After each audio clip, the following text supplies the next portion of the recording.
Welcome to TVBS Meeting Room, where we tackle global issues with a view from Taiwan. I'm your host, Wenqi Yu. Few people in Washington, D.C. have been as committed and focused on Taiwan security issues for so long as Bonnie Glaser. He's also a familiar face to Taiwan's audience. We're pleased to have Bonnie as our guest today to talk about the new book she co-authored, US-Taiwan Relations, Will China's Challenge Lead to a Crisis? And to share her insights into current Taiwan-China and US relations. She's the director of the Indo-Pacific program of German Marshall Fund. Welcome, Bonnie. Thank you so much for having me.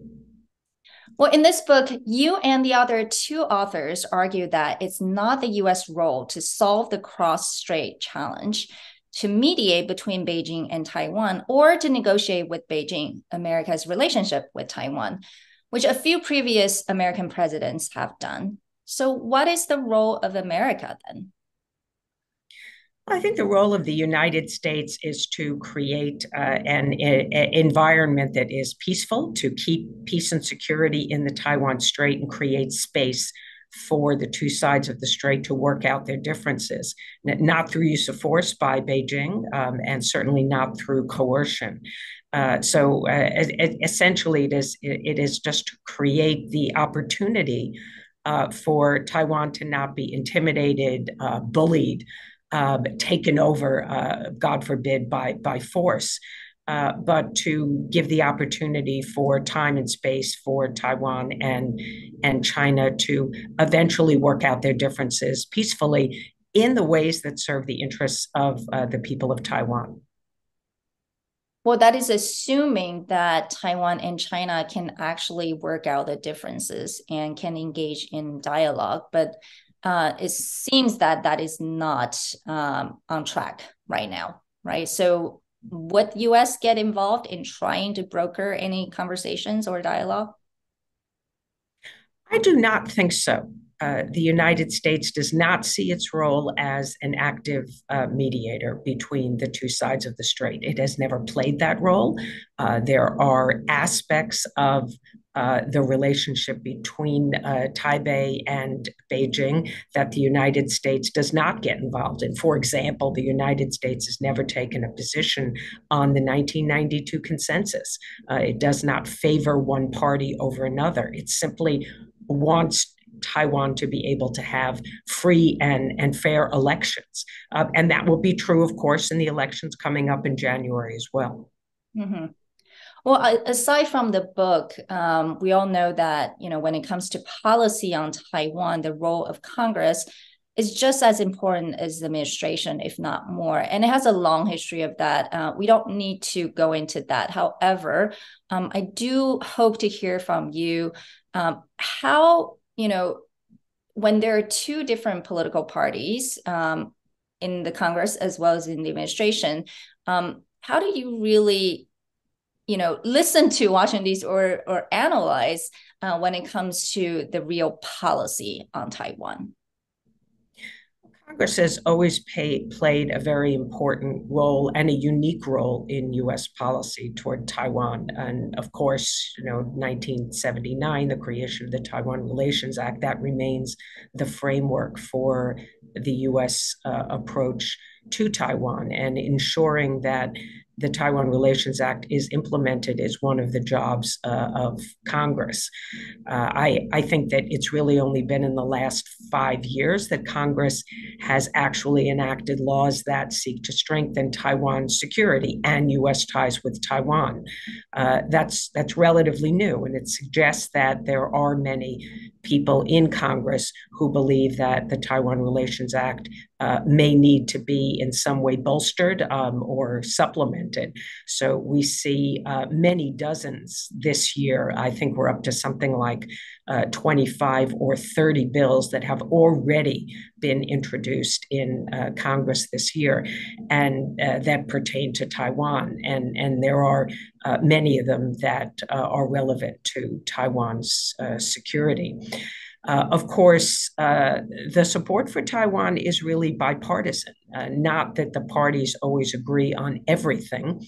You will see, for example, that a bill was introduced earlier this year to recognize Taiwan as a sovereign state. I believe that there's 18, there might be more now who've signed on to the bill.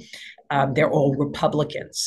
Generally, Democrats would think that this is not necessary, and there are many important ways that we have to support Taiwan, but that might not be the most important. But Congress's role, of course, becomes particularly important when it comes to money.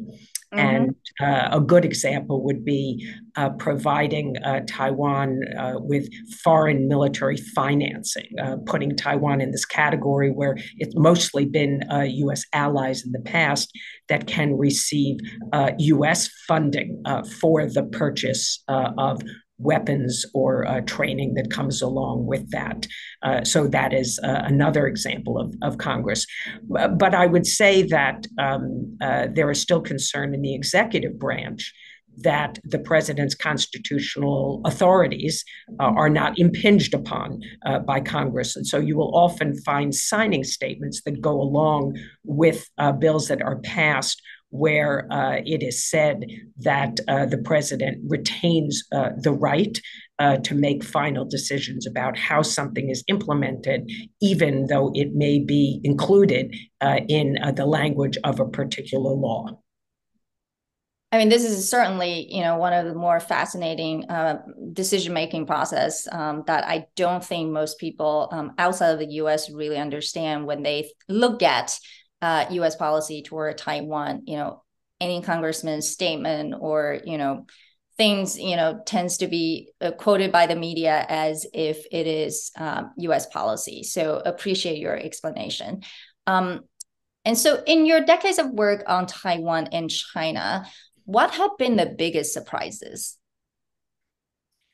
Well, I first was exposed to Taiwan when I went to Taipei to study Chinese, and that was a very long time ago. It was in 1979, and I arrived 3 weeks after the United States broke diplomatic relations with Taiwan.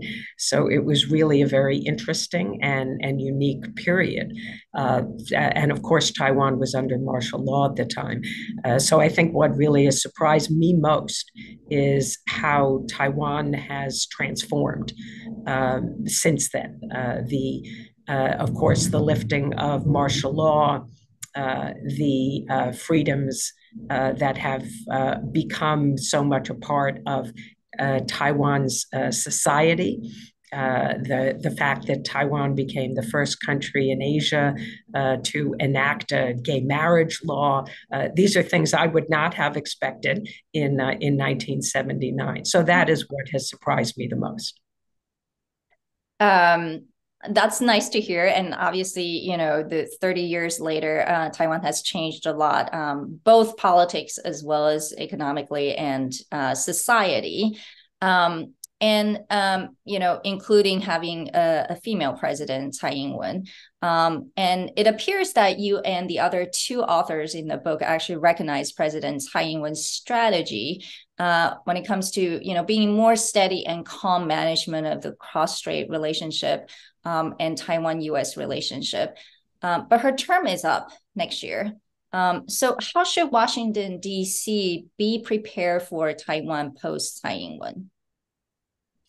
Well, I think that the United States is very deeply engaged with all of the candidates who are running for president in Taiwan. We have a new AIT chairman in Washington, D.C., Laura Rosenberger. She has already made 2 trips to Taiwan. She recently did meet with all 3 candidates, spent some time talking with them. I think that the priority of the United States is always just to prevent any kind of interference from outside, to ensure that the choices of the people in Taiwan are really those that determine the outcome of this election. The United States does not seek to put its finger on the scale. It does not choose or try and push for a particular candidate. That's not something that really serves American interest. So I think the important thing is just that we have open communication channels with whoever becomes president in Taiwan. I believe that regardless of what party they come from, that Taiwan's president will want to have very close relations with the United States. The US and Taiwan have a very, very strong partnership, and hopefully it will continue to grow stronger under the next president.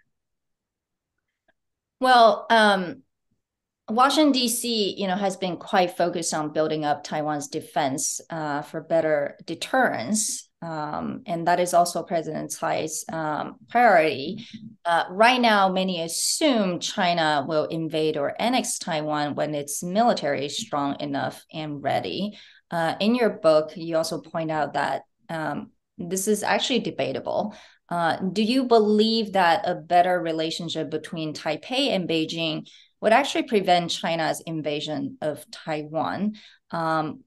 And what is, the chance that China would actually invade Taiwan triggered by something else not related to Taiwan, ruling party or anything, but more like, an incident actually happened in South China Sea and somehow it, escalated into something more serious?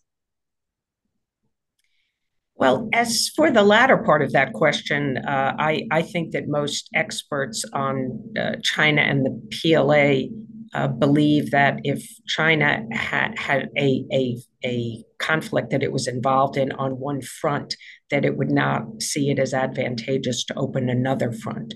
So if the Chinese were actually engaged in a military conflict in the South China Sea, it would not seem wise at that moment for them to attack Taiwan.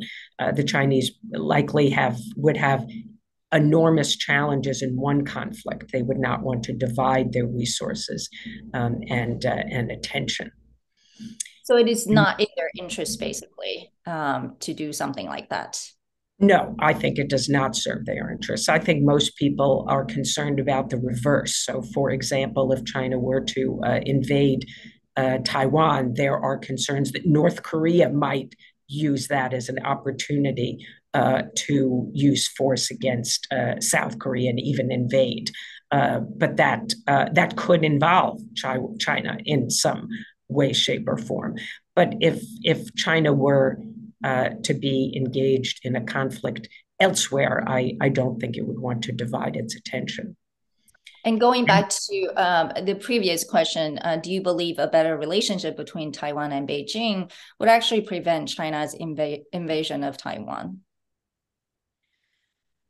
We don't know how a better relationship between Taiwan and China would affect China's decision making. One possibility is Taiwan and China, if they reopen communication channels, perhaps could return to enforcing or implementing some of the agreements that were passed during the Ma Ying-jeou administration that really focus on, let's say, law enforcement, things that would serve both the interests of both sides.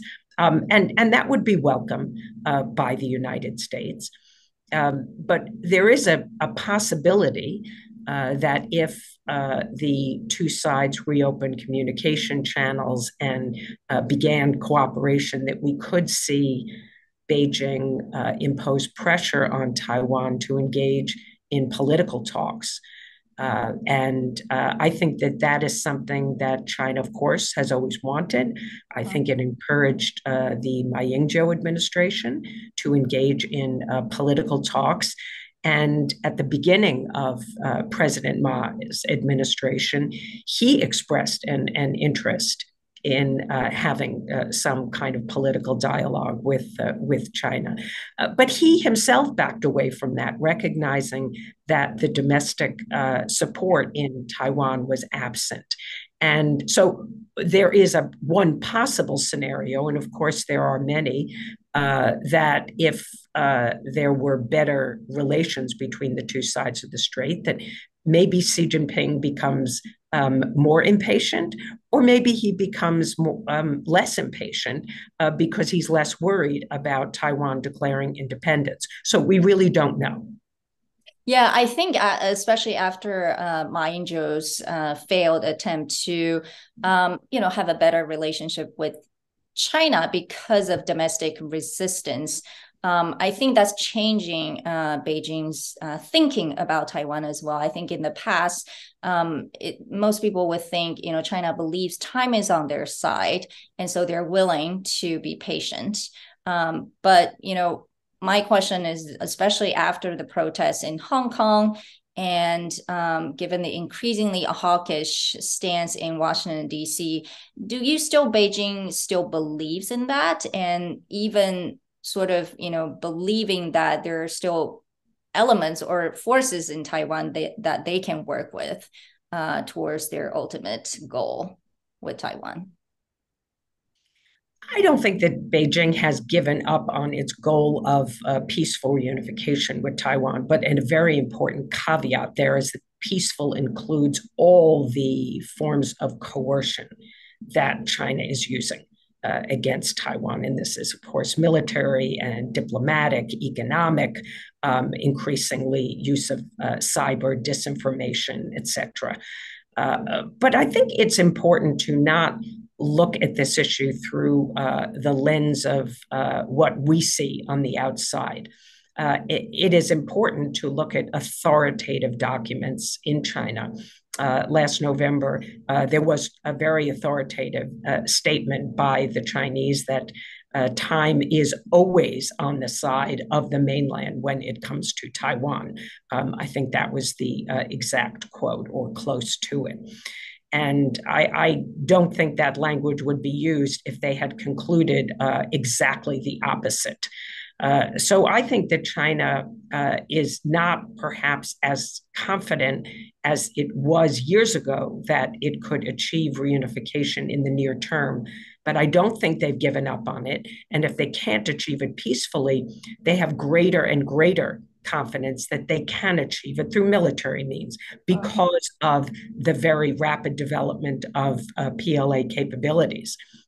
They may also miscalculate and believe that the United States might not put its military assets and its soldiers and airmen at risk and come to defend Taiwan. Hopefully, they wouldn't make that miscalculation, but we don't know. Mm-hmm. So I believe that although China might not, as I said, be as confident as it was a few years ago regarding the trends in Taiwan, it is more confident about its own capabilities.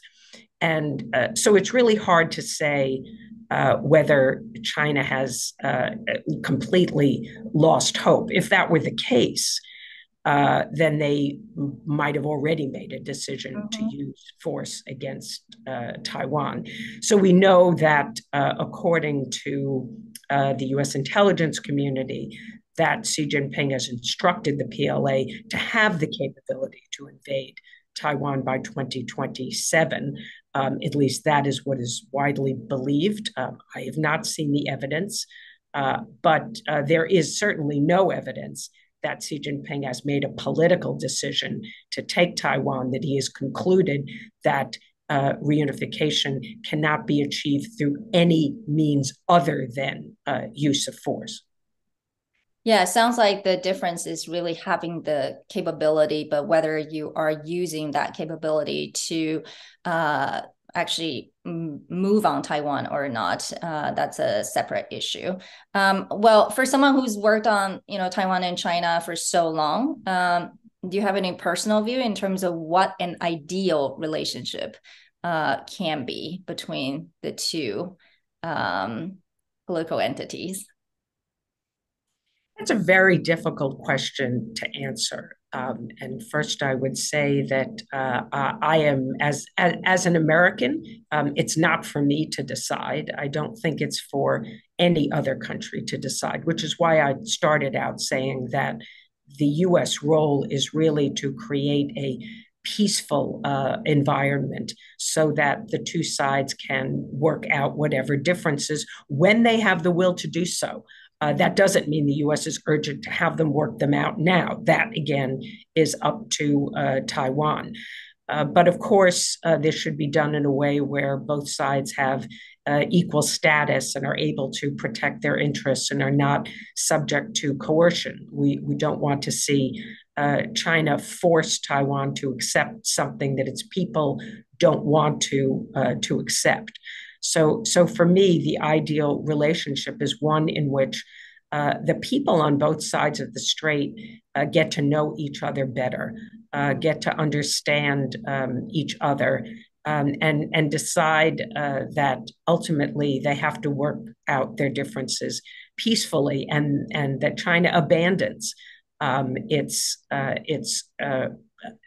right, what it claims to be its right, to resort to the use of force.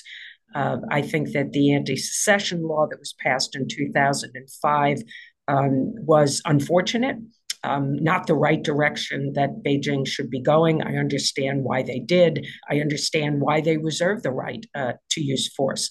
But I think that ultimately the best outcome is for China to take force off the table, and the two sides of the strait to work out their differences peacefully, and then to have more interaction to get to know each other. I think is essential if we are ever to get to a peaceful solution.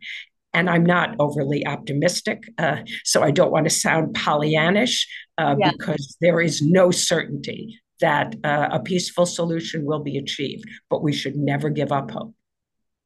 And you mentioned equal status, the two words, which is very important as well, right? Yes. Well, thank you so much for speaking to TVBS Meeting Room and for your long-term commitment to helping the world understand Taiwan better. Take care. Thank you.